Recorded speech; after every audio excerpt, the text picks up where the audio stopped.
Assalamualaikum warahmatullahi wabarakatuh. Nama saya Fitriani dan di video ini saya akan menjelaskan tentang makalah saya, yaitu tafsir Quran surah An-Nahl ayat 43.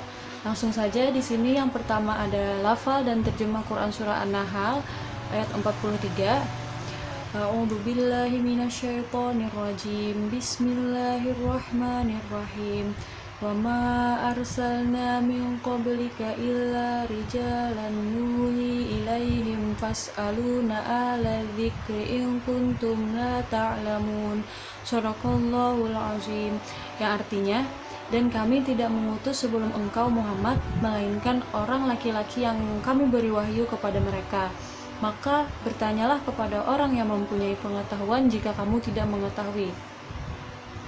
Next, di sini ada tafsir surah An-Nahl ayat 43. Di sini saya mengambil dari tafsir Al-Azhar, yaitu dan tidaklah kami mengutus sebelum engkau melainkan orang laki-laki yang kami beri wahyu kepada mereka. Hal ini mengandung peringatan kembali kepada beliau bahwa Rasulullah sebelumnya juga sama seperti dirinya mempunyai isi pengajaran yang sama.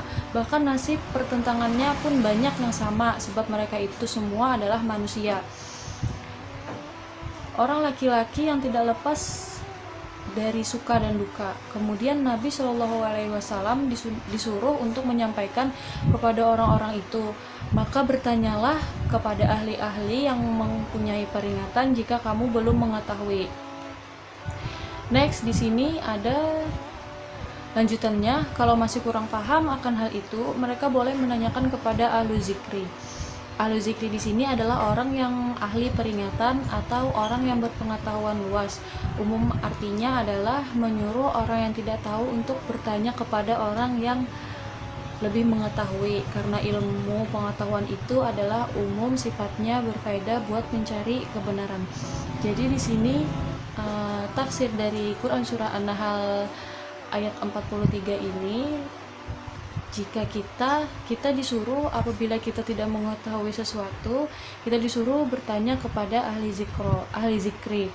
Ahli zikri di sini adalah orang yang lebih mengetahui sesuatu. Lalu dengan ayat ini kita mendapat pengertian bahwasanya kita boleh menuntut ilmu kepada siapapun, kepada ahlinya, di mana saja dan siapa saja. Lalu di sini saya ada lagi mengambil tafsir At-Tabari, tapi tidak saya tulis di dalam PowerPoint karena di sini hanya sebagai pembanding. Dalam tafsir At-Tabari karya Abu Ja'far Muhammad bin Jarir At-Tabari, maksud firman tersebut, firman Quran surah An-Nahl ayat 43 itu tadi itu ialah berfirman kepada Nabi SAW, kami tidak mengutus sebelummu wahai Muhammad kepada suatu kaum untuk mengajak mereka mengesahkan kami dan mematuhi perintah serta larangan kami, melainkan beberapa orang laki-laki dari anak Adam yang kami beri wahyu, bukan malaikat, tegasnya. Kami tidak mengutus rasul kepada kaummu melainkan seperti rasul yang kami utus kepada umat-umat sebelum mereka, yaitu dari jenis mereka. Maka bertanyalah kepada orang yang mempunyai pengetahuan. Terus di sini yang dapat kita garis bawahi dari dua tafsir itu tadi, yaitu apabila kita tidak mengetahui sesuatu, kita boleh bertanya kepada ahli zikri atau orang yang mempunyai pengetahuan atau orang yang berpengetahuan luas. Di sini misalnya kita tidak tahu cara membuat martabak, kita bisa bertanya kepada tukang martabak atau kepada chef atau siapapun itu yang bisa membuat martabak. Jadi kita bisa mengetahuinya dari mereka. Terus next, di sini ada implikasi nilai-nilai pendidikan dalam Quran surah An-Nahl ayat 43. Di sini ada dua. Yang pertama ada bertanya dan berpikir. Kalau bertanya ini tadi seperti contoh yang pertama, kita bisa mengimplikasikannya jika kita tidak tahu, kita bertanya kepada yang lebih tahu, yang lebih paham, yang ilmunya lebih luas. Seperti contoh bertanya tentang martabak tadi. Terus yang kedua berpikir.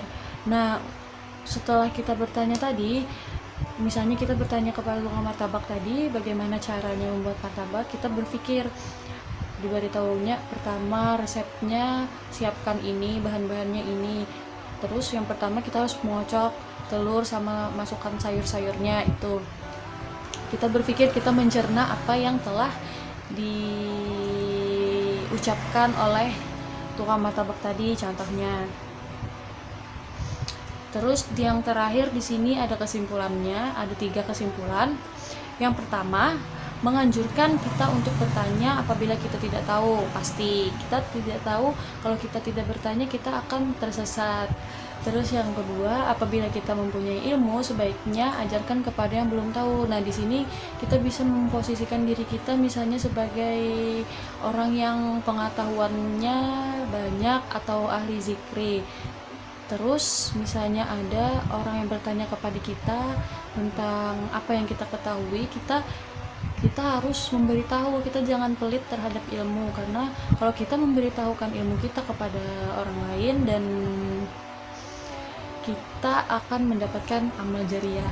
Terus yang ketiga, berpikir, merenungi, dan memperhatikan apa yang ada di sekeliling. Nah, setelah yang 2 itu tadi, kita harus berpikir untuk mencernanya.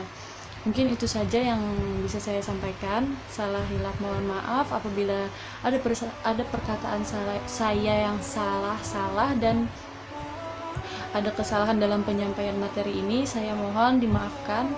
Bila taufiq wal hidayah. Wassalamualaikum warahmatullahi wabarakatuh.